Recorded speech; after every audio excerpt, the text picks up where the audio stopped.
Hello friends, subscribe our channel and press bell icon to get the notification of new video. Thank you. Join our WhatsApp group to get daily latest updates. It's totally free, and all the best for this test.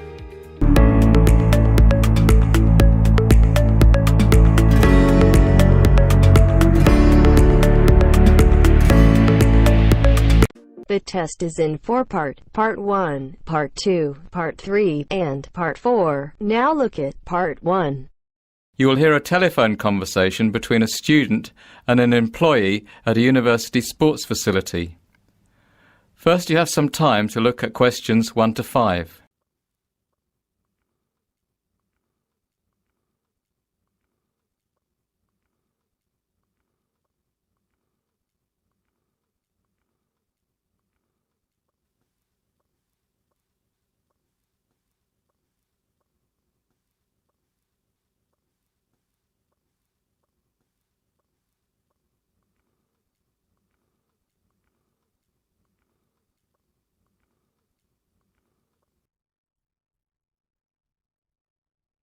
Hello, Ratner Athletics Centre. How can I help you? Yes, hi. I'm interested in finding out some information about membership. Certainly. Are you a student? No, is that a problem? I was a student here 2 years ago. All right, that's no problem. Current students get membership for no charge, but recreational memberships are also available for purchase for university faculty, staff, alumni and retirees, as well as their spouses and children. OK, good. How much does it cost? For an alumnus, that's £240 annually, or £100 for a month. Oh, that's quite expensive. It's a shame I didn't take advantage of the athletics facility when I was a student here. I'll have to think about this. Well, we do offer a really excellent facility. For the cost, members have access to the Emily Pankhurst Fitness Centre, which is a beautiful exercise space, open and full of light. The fitness centre includes 2 weight circuits, free weights, rowing machines, elliptical trainers, recumbent and upright bicycles, step mills and treadmills, and many other activities. But the most prominent, and I'd have to say popular, feature of the Ratner Centre is the Dalton swimming pool. It's 50 metres by 25 metres and includes up to 20 lanes in the 25-metre dimension and 9 lanes in the 50-metre dimension, and also has 2 1-metre diving boards available. What activities specifically are you interested in? Yes, well, I'm interested in swimming and also in getting started with some weight training, although I've never tried it before in my life. I feel rather intimidated, actually. Is there instruction available? You know, someone to teach me to use the machines and maybe help me figure out a training programme to reach my goals? Yes, we have personal trainers available for an additional cost. We also offer fitness evaluation, which, by the way, I highly recommend for someone just starting out with weight training, and you would be orientated to the machines as part of this. Oh, one more thing. What are the opening hours? We're open from 6 in the morning to midnight on weekdays, and from 6 in the morning to 9 p.m. on weekends. Oh, that's good. All right, well, I guess I'd like to join. Before you hear the second conversation, you have some time to look at questions 6 to 10.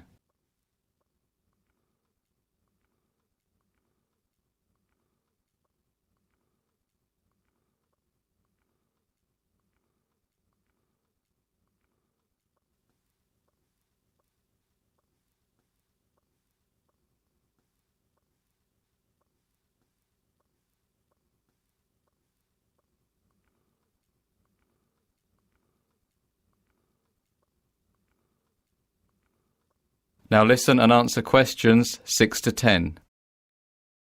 Very well. Can I have your name, please? That's Shannon Fleet. SHANNON FLEET.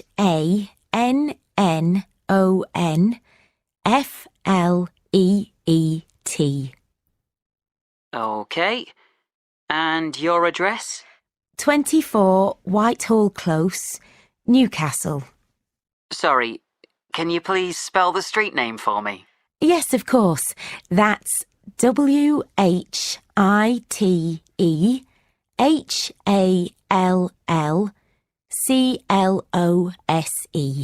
Got it. And your postcode? NE01EN. N as in night and E as in England? Yes, that's correct. Uh-huh. I'll need a phone number. OK, it's 9765 484 493. That's 9765 484 943. No, sorry. The last three numbers are 493, not 943. OK. Now, you'll need to pay when you come for the first time, and you can either pay by cash or credit card. I'll pay cash. Fine. And be sure to bring some sort of proof of address, like a bill or driver's licence. I don't drive. Will my electricity bill do? Yes, that's fine. And also bring a passport-sized photo so we can make up your membership card. OK, thanks. I'll come by this afternoon. You now have half a minute to check your answers.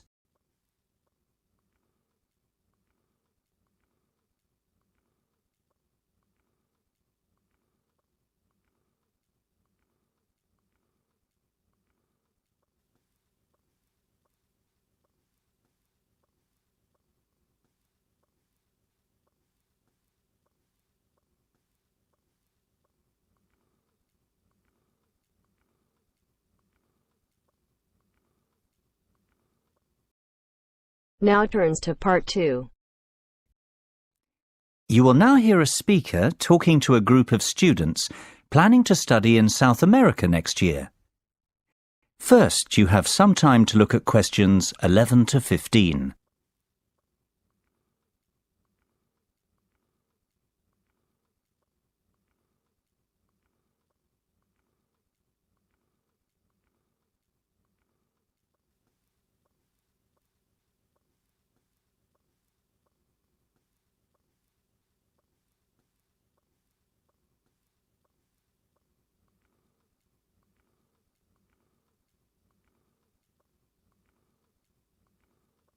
Now listen carefully and answer questions 11 to 15. Hello there. Good afternoon. Thank you for finding the time in your busy schedules to come to the International Student Office's first orientation meeting for students going abroad to South America next autumn. By the way, if you haven't already signed next to your name on our attendance lists, they're located on the table at the entrance of the auditorium.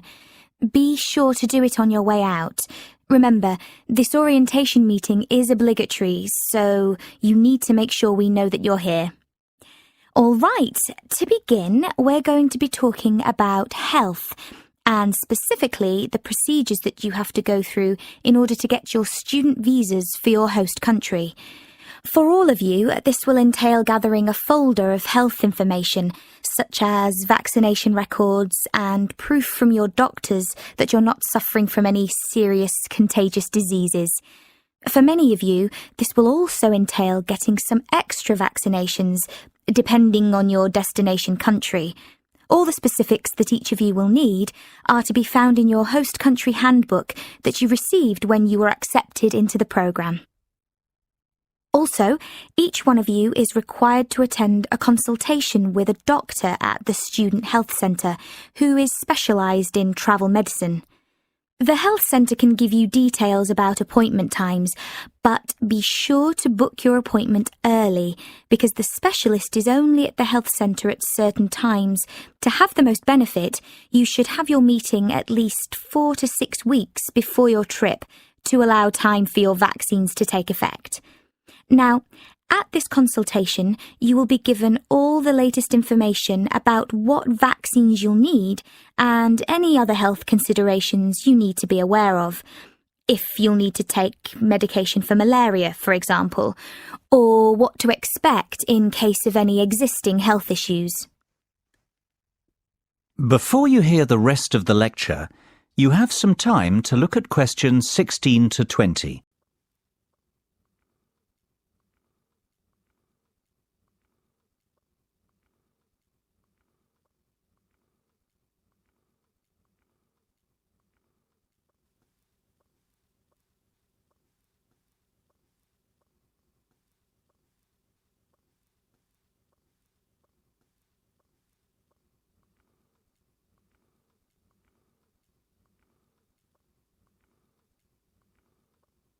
Now listen carefully and answer questions 16 to 20. Now, I want to talk in a bit more detail about some important health issues that many of you will face. First of all, I want to say a few things about malaria, which will apply to most of you with South American destinations. In most South American countries, malaria is present in some areas, but not in others. In Brazil, for example, the Amazon basin is a high-risk area, while the coastal cities, such as Rio de Janeiro and São Paulo, have a very low risk of malaria. So, if you will be studying in São Paulo, you will not need to take medication for malaria. However, if you are studying in São Paulo and doing fieldwork somewhere in the Amazon basin, then you will need medication. Likewise, if you plan to travel into rural regions, then you will need medication. You should be realistic about what your plans are, and if you decide not to take malaria medication, keep informed and don't travel to a high-risk area. We've had 2 instances of students returning with malaria in the last 5 years, and both cases had to do with spontaneous travel after their studies to areas with a high risk of malaria. Of course, there are quite a few other insect-borne illnesses that can be caught, so it's essential to avoid being bitten as much as possible, even if you are taking malaria medication. To prevent insect bites, you should wear long-sleeved shirts and long trousers whenever possible, and use an insect repellent on any bare skin. You should also bring a flying insect spray to help clear rooms of mosquitoes.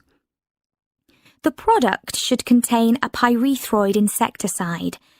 Bed nets treated with permethrin, if you will not be sleeping in an air-conditioned or well-screened room, are also a very good idea.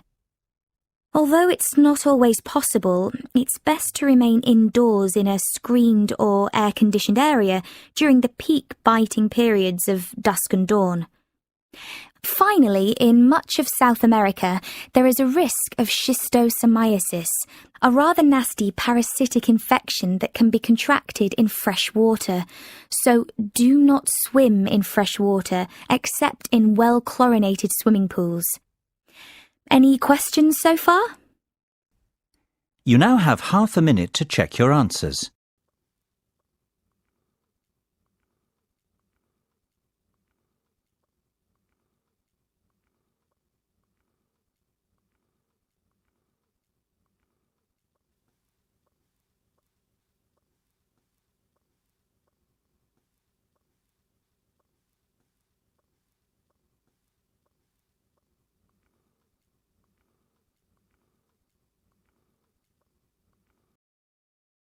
Now turns to part 3. You will hear a group of students filling out an evaluation form for one of their classes. First, you have some time to look at questions 21 to 23.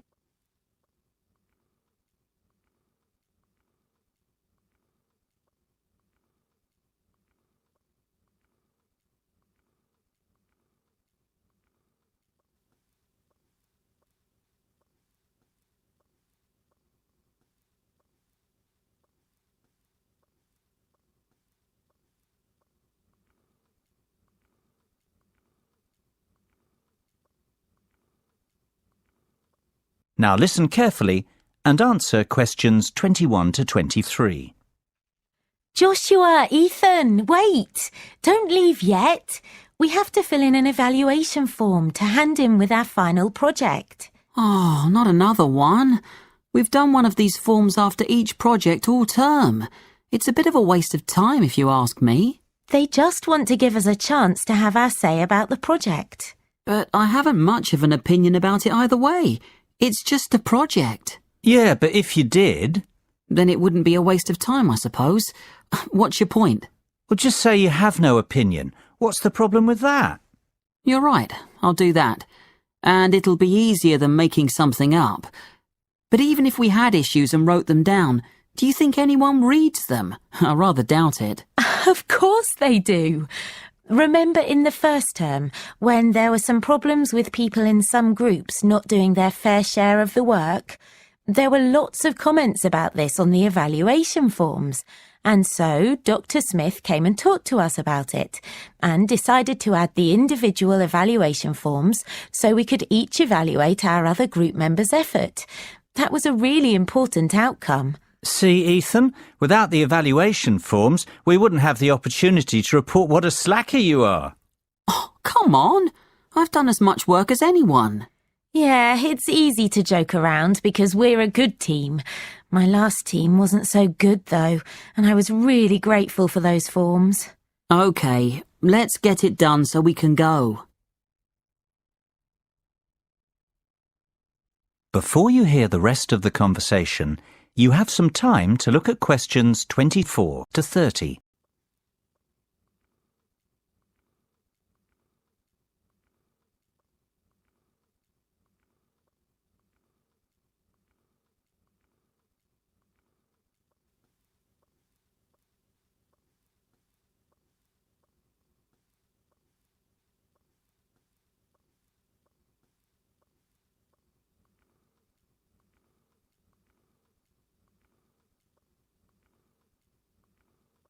Now listen and answer questions 24 to 30. OK, first we have to rate the project from 1 to 5 and comment on any good or bad points. We do this part together. Yeah, what do you think? 4? Yeah, why not? Why 4 and not 5? I don't really think there was much wrong with it. It was a good project. The tasks were well thought out. Not like the last one, where one of the tasks was impossible because there was no research on the subject. I agree with you, Josh. There weren't technically any problems with the project. It's just that I like projects to have a sort of practical point. You know, we should see some sort of reason for doing it, other than the grade, of course. If it had some sort of real-world application, it would have been perfect. What do you think, Ethan? I don't know. Why don't we give it a 4.5? That's a good idea. Can we do that? I don't see why not, and I agree. 4.5. So, what about good points? Josh said it's well thought out. Anything else? I liked having a choice between 2 topics. I mean, some topics just don't interest some people. Yes, you're right. Unfortunately, I thought they were both boring. Oh, I'm sounding a bit negative, aren't I? I can't think of any specific good points. Oh, that's all right.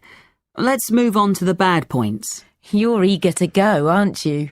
Yeah, I'm going camping tomorrow and I have to pack. But back to the topic. I haven't got an opinion about bad points. Lily's already said her share.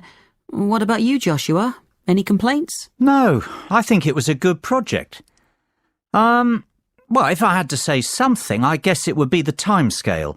I think they should have given us more time to do this final project, since it was a larger part of our grade. But I don't think that's a big deal. OK, I think we're done. We just have to do the individual evaluation forms, and that's it. You now have half a minute to check your answers.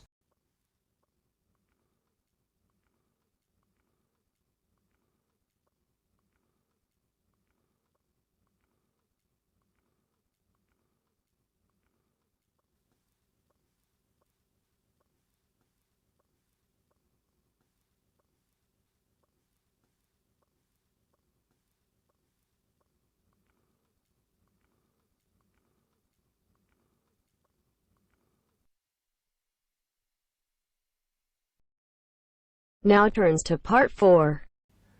You will hear part of a lecture in a marketing course. First, you have some time to look at questions 31 to 40.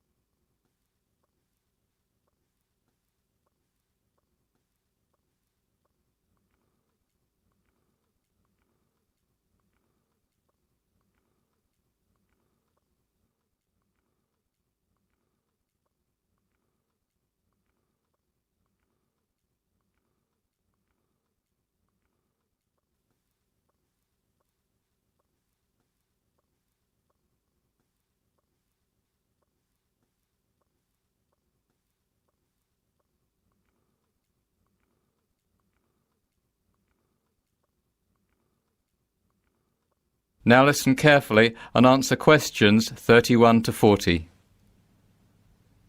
Today we're going to look at marketing over the lifetime of a product and how the different phases in the product life cycle impact on the kinds of marketing decisions we make and influence the marketing strategies we employ. Of course, the first stage in the product life cycle is known as the market introduction stage.